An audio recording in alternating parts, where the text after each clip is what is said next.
तो दोस्तों, एक और नया दिन और मैं बलजीत परमार हाजिर हूँ एक नई कहानी, एक नया किस्सा लेकर। माया डोलिस के किस्से खत्म होने का नाम नहीं ले रहे।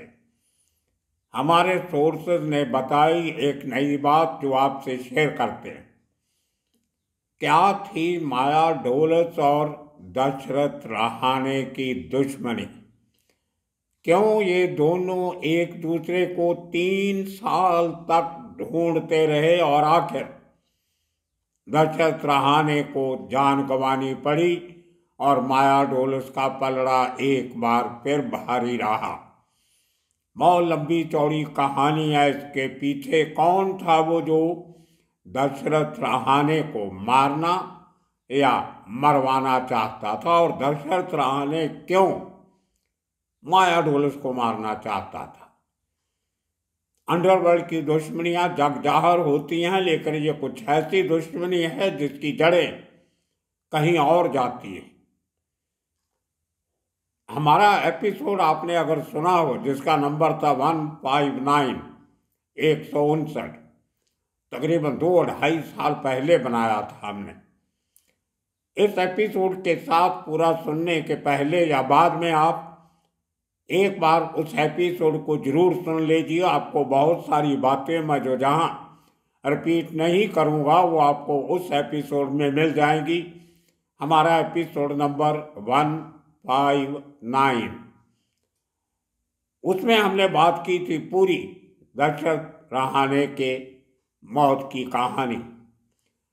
अब देखिए, एक मिडिल क्लास फैमिली में पैदा हुआ लड़का गिरगाम चौपाटी के पास, जिसको एक ज़माने में सरकार तबेला कहा जाता था, बाद में उसका नाम पड़ गया क्रांति नगर। ये भी अपने आप में एक कहानी है। सरकार तबेला, उसकी फ़ोटो आपको दिखाएंगे हम। अंग्रेज़ों के ज़माने में वो जगह थी जहाँ पर जो कलाबा से दादर तक ट्रैम चलती थी, उसको घोड़े खींच के लेके जाते थे। तभी स्टीम या इलेक्ट्रिक ट्राम नहीं थी, ट्राम गाड़ी, उसको घोड़े खींच के लेके जाते थे और उन घोड़ों का तबेला था ये सरकार तबेला। इसी किस्म का एक और तबेला था तारदेव में, जहाँ पे आजकल तारदेव आरटीओ का रीजनल ट्रांसपोर्ट ऑफिसर का दफ्तर है। और भी कुछ तबेले थे। एक नागपाड़ा में भी तबेला था जिसमें बाद में आग लगा दी गई थी और वहाँ यूसुफ पटेल ने अपना कीड़ी टावर बना लिया था। खैर,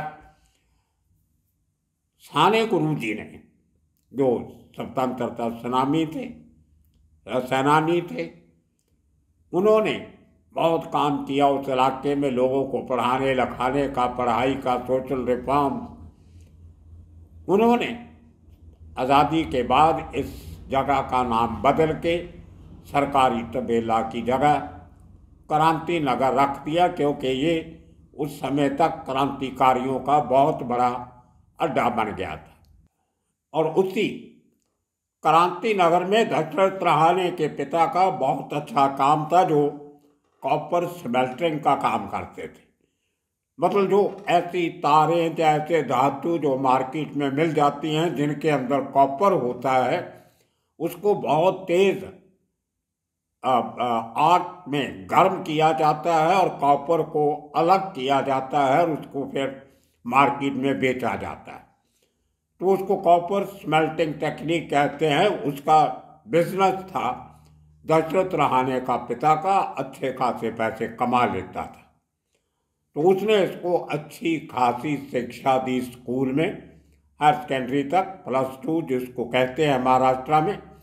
उसमें एक प्रभा सेमिनरी स्कूल, जो सेमी इंग्लिश मीडियम भी था, वहाँ पे इसको पढ़ाया और उसके बाद इसने सिद्धार्थ कॉलेज से ग्रेजुएशन किया। पढ़ा लिखा, BA पास दशरथ रहाणे। इसका एक छोटा भाई भी था जो बाद में डी गैंग के साथ मिलके एक अजीब किस्म का गैंगस्टर बना। वो कहानी फिर कभी आपको सुनाएंगे। तो स्कूल के ज़माने से ही, कॉलेज के ज़माने से दशरथ रहाणे के साथ एक बड़ा आदमी था जिसका नाम था कीर्तिकर वर्तक, गजानन वर्तक।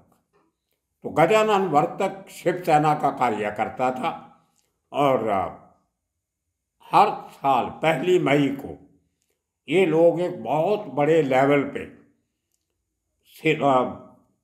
एक पूजा पाठ पूजा सत्यानारायण की करवाया करते थे, महापूजा। और काफ़ी इनका नाम उस इलाके में हो गया था कि एक अच्छा काम करते हैं। उसी तरह उसके पहले, आज़ादी की मूवमेंट से पहले भी लोगों में आज़ादी का मूवमेंट जारी रखने के लिए एक बहुत बड़ा कबड्डी का टूर्नामेंट भी करवाते थे।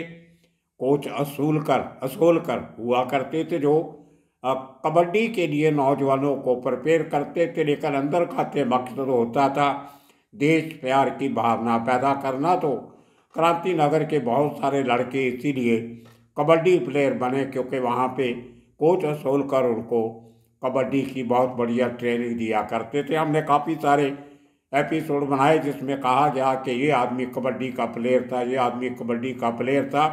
ये उस समय का एक लोगों को इकट्ठे रखने का साधन हुआ करता। तो ये थी बैकग्राउंड। दशरथ रहाणे एक अच्छे परिवार से, अच्छी संगत से आया लड़का, लेकिन जैसे ही कॉलेज में पहुंचता है तो छोटी बड़ी लड़ाइयाँ लड़कों की हो जाती हैं और वहीं पे इसका शुरू हो जाता है काम मारा मारी का। और दोस्तों, वो ज़माना था जब अमर नायक अपने पूरे जोशो खरोश में था, तूती बोलती थी उसकी पूरे इलाके में। और अमर नायक इसलिए मशहूर था कि वो यंग अनएम्प्लॉयड लड़कों को अपने साथ मिला के उनकी मदद भी किया करता था और अपना काम भी करवाया करता था। उसी चक्कर में दशरथ रहाणे अमर नायक के साथ मिल जाता है और ऐसा ऐसा गैंग में उसका रुतबा बढ़ने लगता है, ख़ास तौर पे तब जब उसने एक बार जो गणेश भोगले जिसको डॉक्टर कहते थे, उसको एक बार दुश्मनों के हमले से बचाया था। हालांकि बाद में वो मारा गया दूसरे हमले में, लेकिन पहले हमले में उसको बचाने वाला दशरथ रहाणे था। इसलिए इसकी इज्जत गैंग के बॉस अमर नायक और बाकी गैंगस्टर के बीच में बढ़ जाती है और ये क्लोज सर्कल में आ जाता है।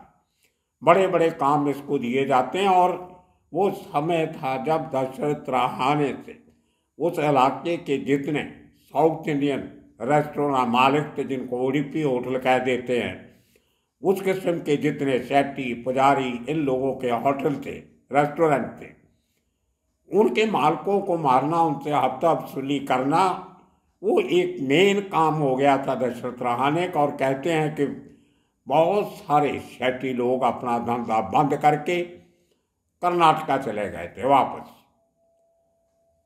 लेकिन ये ऐसे दुश्मनियाँ होती हैं जहाँ लोग इकट्ठे होके बदला लेने की सोचते हैं। अब सेठी भाइयों ने सोचा कि ये आदमी हमारे लिए बहुत बड़ी सरदर्दी बन गया है, बजाय इसके कि पूरे गैंग से दुश्मनी ली जाए, इसी को टैकल किया जाए। वो लंबी चौड़ी कहानी पहले हम आपको एक एपिसोड में सुना चुके हैं, जो स्वर्णा के एपिसोड में हमने बताया था। ग्रांट रोड पे जिसका जुए का अड्डा चलता था, कैसे उसका मर्डर हुआ और कैसे ये बात आगे बढ़ी।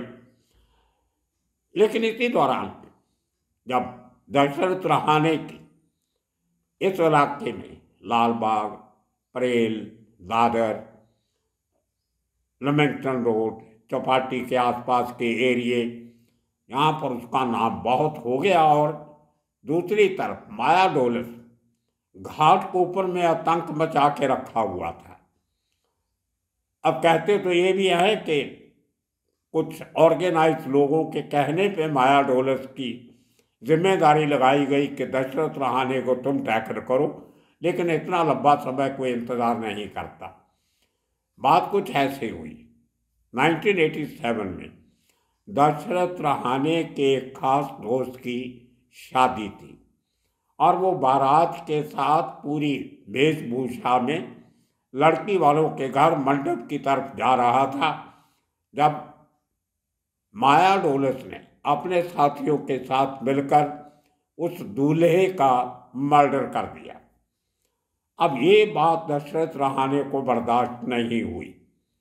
उसके बाद तकरीबन 3 साल 87 से 1990 तक दशरथ रहाणे माया डोलस को ढूंढ रहा था। और उधर माया डोलस को इस बात का पता था कि अगर मैंने दशरथ रहाणे को नहीं मारा तो वो मुझे मार डालेगा। अब दोनों के लिए ये सर्वाइवल का सवाल था। दशरथ रहाणे के लिए दोस्त की मौत का बदला लेना, वो भी तब जब वो शादी के लिए जा रहा था। तो उसके दिल पे बहुत बड़ा सदमा था। कहते हैं कि कई दिन रात वो सोया नहीं और अपने साथियों के साथ 24 घंटे ढूंढता रहता था, एक अड्डे से दूसरे अड्डे तक के कहीं उसको माया डोलस मिले। अगर आप देखें उन दिनों में 87 में हमने भी आपको किस्से सुनाए कि कैसे माया डोलस कभी घाटकोपर की किसी बार में, कभी किसी बार में अपने साथियों में जागता रहता था, सोता नहीं था रात को, कि सोए हुए कहीं अटैक नहीं हो जाए तो अपने आप को बिजी रखता था और अपना नाम और चमकाने के लिए इस किस्म की हरकतें करता था, जो हमने 3-4 किस्से आपको सुनाए। अब ये कैट एंड माउस गेम थी। माया डोलस दशरथ रहाणे को ढूंढ रहा है और दशरथ रहाणे माया डोलस को ढूंढ रहा है। इसी बीच में और कुछ बड़े बड़े काम होते हैं। अमरनाथ देश छोड़ के बाहर चला जाता है, तो एक तरीके से पूरी गैंग की जो जिम्मेदारियां ज़्यादा वो दशरथ रहाणे के सर पे आ जाती है, क्योंकि नए गैंगस्टर को रिक्रूट करने की जिम्मेदारी अब अमरनाथ की गैर हाजिरी में दशरथ रहाणे को दी गई। अब इसने भी वही फार्मूला अपनाया कि जो पढ़े लिखे बेरोजगार नौजवान थे उनको कांटेक्ट करना, उनको साथ में लाना, और जब इसके गैंग के सीनियर मेंबर किसी को मारने या पैसा फ्रॉड करने या क्रिमिनल एक्टिविटी के लिए जाते थे तो दशरथ रहाणे उन नए रिक्रूट्स को उनके साथ सिर्फ भेजता था। उनके पास हथियार नहीं होता था, उनके पास कोई ऐसी बात नहीं होती थी। उनको तो देखने के लिए इनके अंदर दम कितना है, कहीं डर के भागते तो नहीं, या कुछ करने के लिए तैयार होते हैं या पीछे मुड़ जाते हैं, उनको स्टडी किया जाता था और उनको हौसला बढ़ाया जाता था कि देखो काम कैसे होते हैं। और उसके बाद इनको और पक्का करने के लिए अब जब दशरथ रहाणे के लोग क्राइम करके एक इलाके से वापस आ गए, अब पुलिस तो ढूंढती है कि वो क्रिमिनल है कौन। उस समय अपने पुराने और जो बड़े गैंगस्टर थे उनको बचाने के लिए जो नए रिक्रूट होते थे उनको कहा जाता था कि आप जिस असाइनमेंट पे गए थे उसके पुलिस स्टेशन में जाके हाजिर हो जाओ। अब पुलिस वाले खुश हो जाते थे कि जो लड़के हाजिर हो गए, वो अपना कह देते हैं हाँ जी ये क्राइम मैंने किया है। उसके बाद उनकी बेल करवा ली जाती थी समय आने पर। 3-4-5-6 महीने के बाद उनकी जमानत हो गई, लेकिन तब तक उन नए लड़कों का एक क्रिमिनल रिकॉर्ड बन चुका होता था और उनको काफ़ी कुछ पहले पुलिस लॉकअप में रह के, बाकी जमानत होने तक जेल में रह के काफ़ी परिपक्व हो जाते थे। और जिसको कहते हैं प्राइमरी एग्ज़ाम जो होता है क्राइम के स्कूल का, वो पास कर लेते हैं, मिडिल क्लास पास हो जाते हैं क्राइम की। बाहर निकलने के बाद फिर उनके हौसले बुलंद होते हैं और वो इंडिपेंडेंट काम करने लग जाते हैं।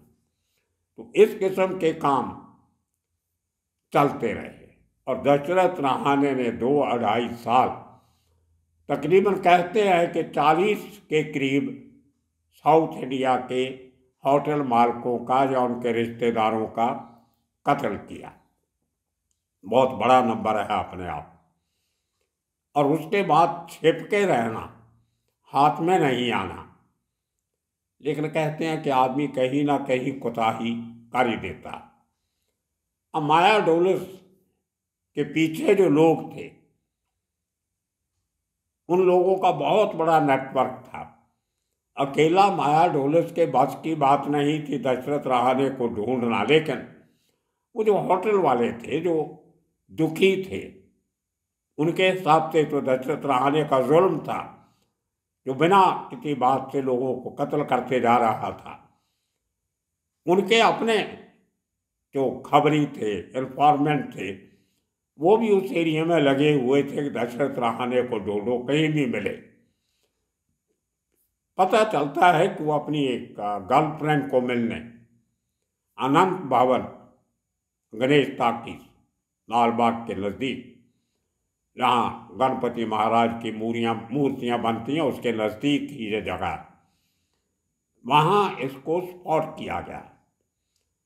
तो कई महीने लगते हैं इसको फिर भी इंफॉर्मेशन को आगे डेवलप करने के लिए, और आहिस्ता आहिस्ता इसका मिलने का जो फ्रीक्वेंसी है वो उनके दिमाग में आ जाती है कि किन दिनों में मिलने आता है, कितने बजे मिलने आता है। ये सब इस किस्म की रैकी जिसको कहते हैं बहुत महीनों तक चली। दूसरी तरफ उस जमाने में अटैकर को ढूंढना भी मुश्किल होता था। मोबाइल फ़ोन नहीं होते थे, कुछ चंद गिने चुने सोर्सेज के लैंडलाइन नंबर हुआ करते थे। उन नंबर पे खबर दी जाती थी कि आप उस आदमी तक ये मैसेज पहुंचा दें, और वो मैसेज एक दिन माया डोलस को पहुंचा दिया गया कि 2-3 दिन तुम एक खास अड्डे पे उसको रखा गया, इन्हीं लोगों के प्रोवाइड किए हुए अड्डे पे, ताकि उसको इमीडिएटली असाइन किया जा सके। और वो अड्डा कहीं दूर नहीं था, लाल बाग के आसपास ही था कहीं। इसके और 2-3 साथी जो और थे उनको रखा गया, हथियारों का इंतज़ाम किया गया, और फैसले वाले दिन बता दिया गया कि अमन दशरथ रहाणे उस घर में है और कभी भी बाहर निकल सकता है। और जैसे ही वो बाहर निकलता है, वहाँ पे एक बस स्टॉप है लोकल बस का, उसके पास जैसे ही पहुँचता है तो इसके पहले कि उसके साथी उसके सामने आते, उसकी रक्षा के लिए उसकी मदद करते, माया डोलस और उसके साथियों ने अंधाधुंध गोलियां चलाकर दशरथ रहाणे को ढेर कर दिया। और ये बहुत बड़ा सदमा था अमरनायक के लिए। अमरनायक उसके बाद वापस आता है और वो भी ढूंढने लगता है दशरथ रहाणे की मौत का बदला लेने के लिए माया डोलस। तब तक माया डोलस के साथ दिलीप बुआ मिल गया होता है। दोनों की खतरनाक टीम, खतरनाक हथियारों से हर समय लैस, तो बहुत आतंक बढ़ गया था। और जब 92 में एनकाउंटर होता है तो किसी को ये बुरा नहीं लगा, वो किन लोगों की, अब देखिए ना, शादी में जा रहे दूल्हे को गोली मार देते हो आप, सिर्फ इसलिए कि वो दशरथ रहाणे का दोस्त है, या कुछ थोड़ी बहुत कोई बात हुई होगी। किसी भी बार में जाके गोलियां चला देते हो। 1990 में उन्होंने मेघराज में गोलियां चलाई, 87 में एक और बार में गोलियां चलाई, मार भी खाई एक जगह पे। लेकिन जवाबी कार्रवाई करने में उस समय का अंडरवर्ल्ड माहिर हुआ करता। आप देखो, एक मेहनती बाप का बेटा, क्रांतिकारियों की नगरी में रहने वाला, बस्ती में रहने वाला, अच्छा खासा पढ़ा लिखा, किस मौत मरा।